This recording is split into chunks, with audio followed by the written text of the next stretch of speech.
جائے گی. حالانکہ 10 سال ہو گئے, کوئی ایویڈنس نہیں ہے کہ ہم یہ ایک ون ڈائمینشن. خان صاحب تھوڑا سا اس سے آگے ایک ایڈ کر دوں. آپ وہ ولی ناصر کی کتاب پڑھ لیں. ہال بروک 2010 میں اس نتیجے پہ پہنچ گیا تھا کہ ملٹری سولوشن نہیں ہے. وہ طالبان سے بات کرنے کے لیے تیار تھا. کیا اس کو بھی پرو طالبان کہیں گے؟ اگر وہ اسی نتیجے پہ پہنچ گیا تھا جو میں پہلے دفعہ پہنچ گیا. عمران, میں اس سے تھوڑا سا آگے آپ کو لے آتا ہوں. دیکھیں, بلومبرگ کو آپ نے انٹرویو دیا 7 فروری کو, عجیب کنفیوژن ہے. آپ نے کہا کہ یہ ٹاکس شروع ہوں گی, مجھے لگتا ہے سٹارٹ ہوں گی, 2-3 ایکسپلوژنز ہوں گے, اس کے بعد ملٹری ایکشن شروع ہو جائے گا اور بڑا خون یہاں پہ قطر ہو جائے گا. ٹھیک ہے, پھر آپ نے کہہ دیا ایک پروگرام میں کہ یہ ڈائلاگ کرنے کا کون سا طریقہ ہے. اگر کوئی سیریس ٹاک کرنی تھی, یہاں پر ایک دفتر ہونا چاہیے تھا, آفس ہونا چاہیے تھا. یہ لگ یہ رہا ہے کہ آپ خود اس کمیٹی سے, ان مذاکرات سے سیٹسفائیڈ نہیں ہیں جس میں آپ نے اپنا بندہ رستم شاہ محمد بھی بٹھایا ہوا ہے. نہیں, میں کچھ اور کہہ رہا ہوں. دو مختلف آپ سیٹسفائیڈ ہیں؟ نہیں, آپ نے 2 مختلف چیزیں کہی اور میں ان کو ڈیفینڈ کرتا ہوں. نمبر 1 یہ کہ اگر آپ نے ٹاکس کا فیصلہ کرنا ہے تو سیریس ٹاکس کریں. اس کو نہیں سیریس سمجھ رہے. سیریس ٹاکس نہیں ہوتی کہ اخبار میں ہم پڑھ رہے ہیں کہ ٹاکس ہو رہی ہیں, اوپر ڈرونز پھر رہے ہیں اور وہ کبھی ایک لیکویشن چینج کر رہے ہیں, کبھی دوسری کر رہے ہیں, یا اس سے پہلے ٹاک شروع ہوئی, ٹاکس کی ایوننگ پہ وہ کو مار گیا. یہ ٹاک سیریس نہیں ہے. ایک منٹ سٹرکچر ٹاکس دیکھیں نا. آپ نے اگر ٹاکس کا فیصلہ کر ہی لیا ہے تو کیا وہ ٹاکس کرنے والے چھپ رہے ہیں ڈرون سے؟ یہ ایسے ٹاکس ہوتی ہیں. آپ اس کو اوپن کریں. میں کہہ رہا ہوں اوپن ٹاکس کریں. رستم شاہ محمد کو کیوں بٹھایا؟ نہیں, ایک منٹ. ایک تو ٹاکس پہ تو ہم بلیو کرتے ہیں نا, اور رستم شاہ محمد میں ایک ان کی کریڈیبل فگر ہیں سارے قبائلیوں میں بھی, پشتونوں میں بھی, اور ہماری پارٹی میں بھی, اور نواز نے انہیں. اگر آپ ٹاکس کو ٹھیک نہیں سمجھ رہے, میں یہ کہہ رہا ہوں کہ اس کا سٹرکچر اور بہتر ہونا چاہیے. اور سٹرکچر میں پھر اس پہ واپس جاتا ہوں کہ اگر آپ نے فیصلہ کر لیا ٹاکس کا, تو پھر کئی یہ قبائلی علاقے کے فرنجز پہ بنو میں, ڈیائی خان میں کئی آفس کھولے, اور تاکہ سب کو پتا چلے. مثلا یہ اٹیک ہوا ہے, اب یہ اٹیک ہوا ہے, مثلا یہ اٹیک ہوا کراچی کا, اب جا کے پوچھے تو صحیح کہ آپ نے کیوں کیا ہے. فرسٹ ہینڈ لوگوں کو پتا چلنا چاہیے کیا ہو رہا ہے. خان صاحب, کس سٹیج کے اوپر آپ کے لیے کوئی ریڈ لائن ہوگی جو کراس ہو جائے گی؟ یعنی لوگ تو مر رہے ہیں, سٹیٹ کی رسپانسبلٹی آپ کے خیال سے ہے کیا؟ لوگ سٹیزنز کو پروٹیکٹ کرنا کیا سٹیٹ کی رسپانسبلٹی ہے؟ اب آپ بھی حکومت میں بیٹھے ہوئے کے پی میں, جس طرح کے ظلم ہوئے لوگوں کے سروں کے ساتھ, وہ فٹ بال کھیلتے رہے اور اس کی تصویریں بھی ہیں, یہ سب کچھ ایک سائڈ پہ ہو رہا ہے. دوسری سائڈ پہ آپ جواز دیتے ہیں ان کے کہ ڈرونز آ گئے, یہ وہ جس طرح ابھی بھی آپ نے بات کی, اس سے ایک سینس ملتی ہے کہ وہ کوئی زیادتی نہیں کر رہے ہیں. کوئی وجہ ہے کہ وہ یہ سب کام کر رہے ہیں. اور اس پہ سیرل المیڈا نے ایک آرٹیکل بھی لکھا, دا مین ہو سولڈ پاکستان, جس نے تجزیہ کیا کہ آپ نے مین سٹریم کر دیا. آپ ایک پاپولر لیڈر ہیں, جب آپ بات کرتے ہیں تو اس کے بعد بہت سارے لوگ آپ کے ساتھ لگ جاتے ہیں, اور وہ ایک نیریٹو مین سٹریم ہو گیا. ان کا سیرل المیڈیا نے جو لکھا ہے, پہلے تو میں ان سے یہ سوال پوچھنا چاہتا ہوں کہ کیا میرا کوئی اس میں طالبان کے ساتھ سائڈ کرنے کی کوئی ایڈوانٹیج ہے؟ مجھے کوئی اس سے فائدہ ہو رہا ہے کیا؟ پاکستان کا میں کوئی دشمن ہوں؟ تو ہو سکتا ہے کہ میرا پوائنٹ آف ویو یہ ہو. آپ کو لگتا ہے طالبان دشمن ہے پاکستان کے؟ آف کورس لڑائی ہو رہی ہے, دشمنی تو ہے, اور اس لیے دشمنوں سے تو بات کرتے ہیں. لیکن میں کچھ اور کہہ رہا ہوں. آپ کہہ رہے ہیں میں نے کبھی بھی طالبان کی اٹراسٹیز کو جسٹیفائی نہیں کیا. میں نے کبھی نہیں کیا. میں نے ہمیشہ ایک حل دیا ہے, اور وہ میں آج بھی یہ کہتا ہوں کہ سوائے ڈائلاگ کے اس جنگ کا حل نہیں نکلے گا. لوگوں کو یہ تاثر دیا جا رہا ہے کہ اب ملٹری آپریشن کریں گے نارتھ وزیرستان کا اور حل ہو جائے گا. اب میں پیپلز پارٹی, ANP اور MQM, یہ 3 پارٹیز شور مچا رہی ہیں, جیسے ہی حملہ ہوتا ہے ٹاکس ختم کرو اور حملہ اٹیک کر دو. ان کے دور میں سب سے, ان کے 5 سال میں سب فیڈرل گورنمنٹ میں بیٹھے تھی, سب سے زیادہ دہشت گردی ہوئی. کیوں نہیں انہوں نے نارتھ وزیرستان آپریشن کیا؟ خان صاحب ذرا رکیے گا, مجھے ایک بریک لینے دیجیے. ناظرین ایک بریک لیتے ہیں, بریک کے بعد ڈسکشن کو یہیں سے کنٹینیو کرتے ہیں. ناظرین ویلکم بیک. میں اور بابر موجود ہیں عمران خان صاحب کے ساتھ, وہیں سے بات شروع کرتے ہیں. ایک پروگرام میں آپ نے یہ کہا کہ رستم شاہ محمد نے مجھے خود بتایا کہ طالبان کی چھوٹی سی ڈیمانڈز ہیں سیز فائر کرنے کے لیے. وہ چھوٹی ڈیمانڈز کیا ہیں کہ عورتوں اور بچوں کو چھوڑ دیں. جو دوسری ڈیمانڈ آپ نے نہیں بتائی کہ وہ کہہ رہے ہیں کہ ساؤتھ وزیرستان سے فوجیں نکال لیں. وہ آرمی کیسے مانے گی جو اتنی انہوں نے سیکریفائسز دے کے ساؤتھ وزیرستان کو کلیئر کیا, جہاں سے حکیم اللہ محسود کو نکالا. آپ کہہ رہے ہیں چھوٹی سی ڈیمانڈ. دیکھیں جو ان کی ڈیمانڈز ہیں رستم شاہ محمد نے کہا کہ یہ تو انہوں نے پریزنٹ کیا نا, ابھی تو نیگوسیشن نہیں ہوئی. لیکن جو اصل بات یہ تھی کہ یہاں ایک بہت بڑی لابی جو مجھے کہہ رہی ہے کہ میں آئیڈیولوجیکلی لنک ٹو طالبان سے, میں یہ کہہ رہا تھا کہ آئیڈیولوجی کی جنگ نہیں ہے, یہ ریئیکشن ہے امریکہ کی جنگ کا. وہ یہ کہہ رہے تھے وہ شریعت نافذ کرنا چاہتے ہیں. रुस्तम शाह मोहम्मद ने कहा कि कॉन्स्टिट्यूशन के अंदर बातचीत होगी। इन अदर वर्ड्स शरीयत इशू नहीं है। खान साहब, लेकिन आपने ये बयान दिया और उससे 2 घंटे बाद शाहिदुल्लाह शाहिद ने फोन किया और उसने कहा कि मौलवी अजीज जो बात कह रहे हैं हम उनके साथ हैं, हम शरीयत नाफिज करना चाहते हैं, शरीयत के बगैर हमारा चुप कर गए। देखें, इसलिए मैं कहता हूं स्ट्रक्चर टॉक्स करें, क्योंकि रुस्तम शाह मोहम्मद जो 4 मेंबर कमेटी में है, क्योंकि वो हमें अपडेट रखते हैं, क्योंकि वो हमें नवाज शरीफ ने अनाउंस किया कि ये केपीके की गवर्नमेंट के रैप हैं, तो वो हमें बताते हैं। उन्होंने मुझे वाजे किया कि वो कॉन्स्टिट्यूशन के बीच में बात करते हैं, तो अगर कॉन्स्टिट्यूशन के बीच में बात करें, मौलाना अब्दुल अजीज खैर वो तो तालिबान है, उन्होंने एम्बैरेस तो कर दिया ना, आपको एम्बैरेस कर दिया। मुझे एम्बैरेस नहीं किया। उन्होंने जब कॉन्स्टिट्यूशन के अंदर बातचीत एक्सेप्ट कर ली तो उसका एक ही तरीका है कि अच्छा जी मौलाना अब्दुल अजीज की अगर आप शरीयत नाफिज करना चाहते हैं तो मौलाना अब्दुल अजीज साहब इलेक्शन लड़े, वो अपने मैनिफेस्टो लेके आए, वोट लेके आए, पार्लियामेंट में आए और अपनी शरीयत नाफिज कर दें। इसके अलावा कॉन्स्टिट्यूशन में दूसरा रास्ता नहीं है। अच्छा, इस साउथ वजीरिस्तान से ट्रुप विड्रॉल को सपोर्ट करते हैं आप? आपको कभी जिस वक्त भी पीस होगी साउथ वजीर आपको सारे कबायली इलाके से फौज तो वापस लानी पड़ेगी। इमरान देखें, आप सीज फायर की बात करें, आपने कहा सीज फायर डिक्लेयर कर दें। तालिबान की सूरत हाल ये, सीज फायर कहां डिक्लेयर करें? आर्मी कोई उनको नॉर्थ वजीरिस्तान एक्शन में कोई कार्रवाई उनके खिलाफ नहीं कर रही, वहां प्रैक्टिकल सीज फायर है। वो कहते हैं हमारे लोगों को कराची में, मर्दान में और सवाबी में मारा गया है, इसलिए जवाबी कार्रवाई करके, चूंकि सीज फायर नहीं है। तो क्या आप चाह रहे हैं कि अब कराची में मिलिट्री एक्शन ना हो, कहीं मतलब कराची में जो एक्शन हो रहा है उसको आप चाह रहे हैं रोक दें? सदर्न पंजाब में पुलिस, मैं सिर्फ वो बता सकता हूं जो रुस्तम शाह मोहम्मद साहब ने मुझे बताया। उन्होंने कहा कि जेलों में जो तालिबान पड़े हुए थे प्रिजनर्स, उनको उन्होंने एक्स्ट्रा जुडिशल, उनकी क्लेम है कि एक्स्ट्रा जुडिशल किलिंग करके मारा है उनको और उनकी लाशें फेंकी हैं, उसकी रिटेलिएशन में ये हुआ है। मैं तो वो पोजीशन दे रहा हूं, मैं ये कह रहा हूं कि फौरी तौर पे टॉक्स को आगे बढ़ा के सीज फायर किया जाए। फर्स्ट स्टेप होती है सीज फायर। सीज फायर के बाद जिम्मेदारी तालिबान पर डाली जाए कि कोई भी रेनेगेड ग्रुप कुछ करता है, उनकी जिम्मेदारी है उसको खत्म करना, उनके ऊपर जिम्मेदारी डालें। लेकिन एक दफा देखिए ना, पॉइंट सिर्फ मेरा सिंपल है, टॉक्स फेल हो जाती हैं, आपके पास मिलिट्री ऑपरेशन की ऑप्शन है।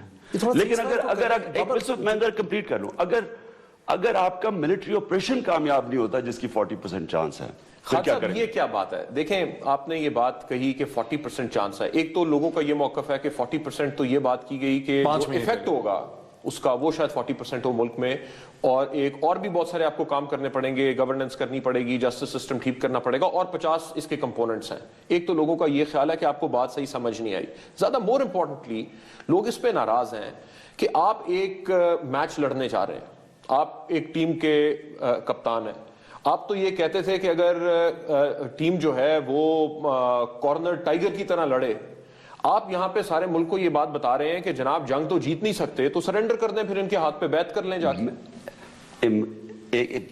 मेरी जो फितरत है उसके अंदर सरेंडर का नाम ही नहीं है। मैं लेकिन ये समझता हूं कि जब आप कोई वे अप करते हैं, ये बहुत बड़ा नॉर्थ वजीरिस्तान ऑपरेशन, जिधर 7 लाख पाकिस्तानी बसते हैं, जिधर बमबारी होनी है, जिधर हवाई जहाज से अटैक होना है, जिधर आर्टिलरी से तोपें चलनी है, वहां बहुत बेकसूर लोग मारे जाएंगे। इतना बड़ा कदम उठाने से पहले आप सारी ऑप्शंस वे आप करें। मेरा मतलब ये, और ये जो 40% आपने कहा ना, मुझे समझ नहीं आई। मैं तो आपको डायरेक्ट बता रहा हूं कि मियां नवाज शरीफ बैठे इधर थे, जनरल क्यानी उधर बैठे थे, मैं इधर बैठा था, और मियां नवाज शरीफ ने कहा कि जनरल क्यानी कह रहे हैं 40% चांस है वजीरिस्तान ऑपरेशन की अगर टॉक्स फेल हो। मुझे इमरान इस पे डिफरेंट एतराज है। सक्सेस का, खान साहब, सक्सेस का चांस है या ऑपरेशन हम वापस जमीन ले ही नहीं सकते? मैं आपको एग्जैक्ट वर्ड्स बता रहा हूं। आपकी समझ क्या थी उस वक्त के जमीन नहीं ले सकेंगे? मैं तो आपको वो बता रहा हूं जिससे अगर आपको भी ये बताया जाए तो आप क्या समझेंगे अगर आपको ये कहा जाए कि उन्होंने कहा कि टॉक्स हम करेंगे, अगर वो फेल होगी तो ऑपरेशन करेंगे, और जनरल क्या नहीं कह रहे हैं कि 40% नहीं, मुल्क में 40% टेररिज्म कम हो जाएगा या हम जमीन नहीं ले सकेंगे? की बात कर रहा हूं। इमरान, मुझे इस पे मैं क्लियर तो कर दूं, ये क्लियर हो जाए। देखिए, इसको इतना बड़ा पहाड़ बना दिया। आप मेरी जगह क्या करें? आप बैठे हो, आपको ये कहा जाए कि अगर टॉक्स फेल होगी तो ऑपरेशन होगा, اور ऑपरेशन की 40% चांस है। खान अब साहब, इससे मैं क्या समझूं? अगर टीम नहीं, एक मिनट पहले तो आप बताएं, इससे आप क्या समझेंगे? आपने कहा कि जी मैं गलत समझा, मेरा देखिए इमरान, मुझे इस पे टोटली डिफरेंट एतराज है, प्रिंसिपल्ड एतराज है। आप एक सीरियस पॉलिटिशियन है, पाकिस्तान में 8 मिलियन लोगों ने अंदाजन आपको वोट दिया है, कल को आप इस मुल्क के वजीर आजम हो सकते हैं, आपसे एक इंफॉर्मेशन कॉन्फिडेंशियल शेयर की गई है, ये किस किस्म की पॉलिटिकल मैच्योरिटी या जजमेंट है कि आपने एक टेलीविजन प्रोग्राम में बैठ के उसको डिस्क्लोज कर दिया? मेरी एक बात सुने, ये कॉन्फिडेंशियल इंफॉर्मेशन नहीं है। मिलिट्री चीफ और प्राइम मिनिस्टर के साथ बैठ के ये सिर्फ वहां नहीं बताई गई, ये चीफ मिनिस्टर को बताई गई उधर जब उन्होंने बात की कोर कमांडर से उधर, ये कॉमन नॉलेज थी, ये इंटीरियर मिनिस्टर ने बात की, ये मेरे तो ख्याल में असेंबली में ये भी बात हुई है। लेकिन मेरी बात सुने, देखिए आप मुझे ये बताएं कि मैं, आपने भी बात की ना कि आप एक लीडर हैं, क्या अगर मैं एक लीडर हूं और मैं देख रहा हूं कि मेरे पास ऑप्शंस क्या हैं और मैं अपनी कौम को इकट्ठा करना चाहता हूं कि हम, ये हमारे पास ऑप्शन है, अगर तो हमारा डायलॉग फेल हो जाता है तो अगर 5% भी चांस हो, जो आप कॉर्नर टाइगर की बात कर रहे हैं, इंसान को लड़ना चाहिए, फिर तो आपको अपने मुल्क के लिए लड़ना चाहिए। लेकिन अगर आपको चांस है डायलॉग की तो पहले उसको एग्जॉस्ट कर लें, पहले कोशिश पूरी कर लें। ऑपरेशन तो फिर भी अवेलेबल है आपके पास, लेकिन अगर आप पहला ऑपरेशन ऑप्शन रखते हैं जिसकी 40% चांस है, कि अकल है, 100% यकीन है कि आप वजीरिस्तान के लोगों को अपने साथ टॉक्स के जरिए और आप जंग के बगैर ये जीत सकते हैं। Imran, let Babar respond to it but after break. नाज़रीन, एक ब्रेक लेते हैं, ब्रेक के बाद मैं चाहूंगा कि बाबर जरा असेस करें कि वो बात से कन्विंस हुए कि नहीं आफ्टर द ब्रेक। नाज़रीन, वेलकम बैक। मैं और बाबर इमरान खान साहब के साथ हैं और वक्फे से पहले बाबर कमेंट करना चाह रहे थे, जो कि इमरान ने कहा। जी बाबर। मुझे तो खान साहब की ये बात नहीं समझ आती और इस इशू पे मेरा इनसे बिल्कुल क्या नहीं समझ आती? देखिए, ऑपरेशन हम कर तो नहीं रहे, इतने सालों से नहीं हुआ नॉर्थ वजीरिस्तान में ऑपरेशन। कल हमने बड़ी तफसील से बात की, वॉल स्ट्रीट जर्नल की रिपोर्ट आ गई कि 33% कराची भी अब तालिबान के कंट्रोल में है। सारे मुल्क के अंदर वो धमाके कर रहे हैं, मुख्तलिफ चीजें हो रही हैं। सो ये जो खान साहब का आर्ग्यूमेंट है कि ये हम दूसरी ऑप्शंस को एग्जॉस्ट ही नहीं कर रहे हैं, कब तक? लोगों का अब सवाल ये है कि कौन सा ऐसा रेड लाइन आ जाएगी। और मेरा इसके साथ खान साहब, मेरा दूसरा सवाल ये है कि लोग बाहर भी बैठे हुए जो आपसे प्यार करते हैं, यहाँ पे भी बैठे हुए हैं, लोगों ने ये भी ट्वीट की कि 10 घंटे दे के हमने वोट डाले थे, अब 12 घंटे खड़े होके खिलाफ वोट डालेंगे इस इशू की वजह से। विजन लोगों को खतरा नजर आ रहा है पाकिस्तान के अंदर।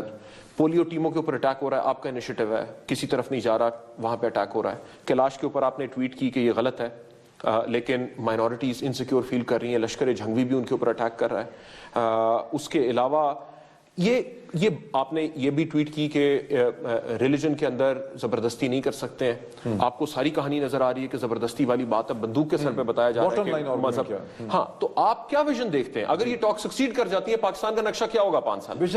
पहले तो बाबर, मैं आपको एक बता दूं, मैं वोट बैंक का गुलाम नहीं हूं।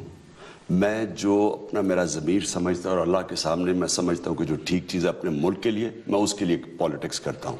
अगर मुझे एक वोट भी ना मिले, लेकिन मैं इस सारे सिचुएशन को, जो मैं कह रहा हूँ आज आपको, ये मैंने प्रेडिक्ट किया था ये होगा। मैं 2004 में प्रेडिक्ट किया, मेरे टीवी प्रोग्राम्स हैं, मेरी स्टेटमेंट्स हैं कि ये हम पागलपन अमेरिका की जंग में पढ़ के अपने आप को, मुल्क को मरवा रहे हैं, वही हुआ। ये जो आज आप बातें कर रहे हैं, मुल्क में अगर ये इंतहा पसंदी के खिलाफ जंग थी, जितनी आज इंतहा पसंदी पाकिस्तान में और फनाटिसिज्म में, मैंने जिंदगी में कभी ऐसे नहीं देखा।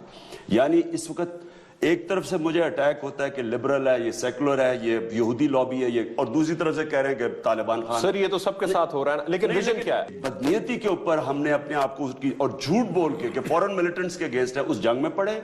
उस जंग से बजाय जंग मिलिट्री ऑपरेशन से कम होने की, जंग फैलती गई। किन टर्म्स पे खत्म होगी जंग? सिर्फ एक तरह जीती जाएगी। आज मैं आपको कह रहा हूं, कबायली इलाके का कल्चर अगर समझ जाए, वो जिस वक्त हमारे साथ हमने डिसोसिएट कर दिया अमेरिका की जंग से और जिहाद का नैरेटिव खत्म हो गया, आपको फौज नहीं भिजवानी पड़ेगी, आपको अपने आपके कबायली इलाके के लोग ही उनको आइसोलेट कर देंगे, क्योंकि रिक्रूट्स तो सारे वहां से आ रहे हैं। उम्मीद और विजन ये है कि हम टॉक्स के जरिए कबायली इलाके के लोग को अपने साथ मिला लें और टॉक्स के जरिए जो अक्सरियत जो मिलिटेंट्स जो रिएक्शन के लिए लड़ रहे हैं उनको साथ मिला लें।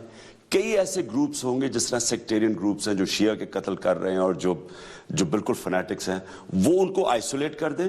वो बड़ी छोटे ऑपरेशंस होंगे जो हम मुल्क को इससे साफ कर देंगे। اور میرے آگے یہ امید یہ ہے کہ اس ملک کے اندر رول آف لا ہم کر دیں, ہم اپنے ملک کے اندر پولیسنگ ٹھیک کر دیں, ڈی پولیٹیسائز کر دیں, جاب اپرچونٹیز, وہاں ٹروتھ اینڈ ریکنسیلیشن شروع کر دیں قبائلی علاقے میں. یہ جو پیسے ہم جنگ پہ خرچ کریں ان کو کمپنسیشن کے اوپر دے دیں. میں سمجھتا ہوں کہ وہ ایسے لوگ ہیں کہ وہ بڑی جلدی یہ آہستہ سارا سیٹل ڈاؤن ہو جائے گا. بٹ جتنا ملٹری آپریشن کریں گے اتنی